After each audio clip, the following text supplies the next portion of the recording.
Okay, इस बीच Reliance industries के नतीजे आ चुके हैं और उन नंबर्स की तरफ रुख कर लेते हैं। सो फार जो प्राइमा फेसी फिगर्स आ रही हैं वो एक एक करके आपकी स्क्रीन पर लेकर आते हैं। पहले बात करते हैं कंसोलिडेटेड रेवेन्यूज की। जो एक्सपेक्ट किया जा रहा था कि रेवेन्यूज 2,30,000 करोड़ का आंकड़ा रह सकता है, लेकिन जो आंकड़ा आया है वो 2,67,000 करोड़ का आया है। तो यानी जो इनिशियल फिगर्स आ रही हैं वो एक्सपेक्टेशन से बेटर दिखाई दे रही हैं। मुनाफे का आंकड़ा आपकी स्क्रीन पर ये रहा। कंसोलिडेटेड आय का आंकड़ा 2.25 लाख करोड़ से बढ़कर जो कंसोलिडेटेड रेवेन्यूज हैं वाई बेसिस पे वो 2,40,000 करोड़ के आसपास का रहा है ये कंसोलिडेटेड रेवेन्यूज वाई बेसिस पे। हालांकि जो नंबर्स हैं वो एक्सपेक्टेशन से बेटर दिखाई दे रहे हैं। एक बार दिखाते हैं आपको मुनाफे का आंकड़ा। आशंका ये थी कि मुनाफा स्लाइटली कम रह सकता है, घटकर आ सकता है 10% के आसपास, लेकिन जो आंकड़ा आया है मुनाफे के, अगर मुनाफे के नंबर दिखाएंगे तो वो भी एक्सपेक्टेशन से बेटर साइड पर आते हुए दिखाई दिया है।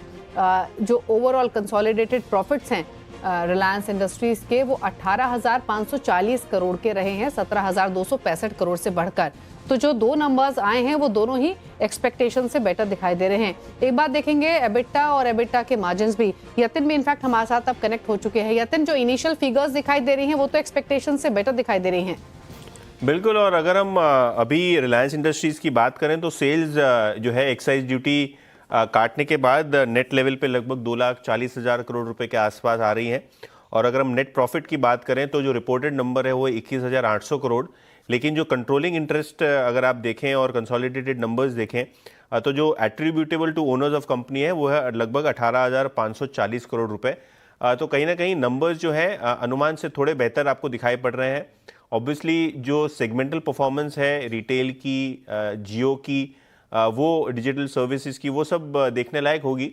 लेकिन जो अनुमान था जियो के आरपू का वो लगभग था 200 रुपये से लेकर 205 रुपये तक का। और जहाँ तक कि रिटेल एबिटा का सवाल है, यहाँ आपको लगभग 5 से 10% के बीच का जो है ग्रोथ दिखने वाला था एबिटा साइड पे। तो जो ओवरऑल एबिटा है वो आया है 40,650 करोड़ रुपए के आसपास का एबिटा। जो आपकी स्क्रीन पे आ रहा है वो पिछले क्वार्टर का था, पिछले साल के सेम क्वार्टर का।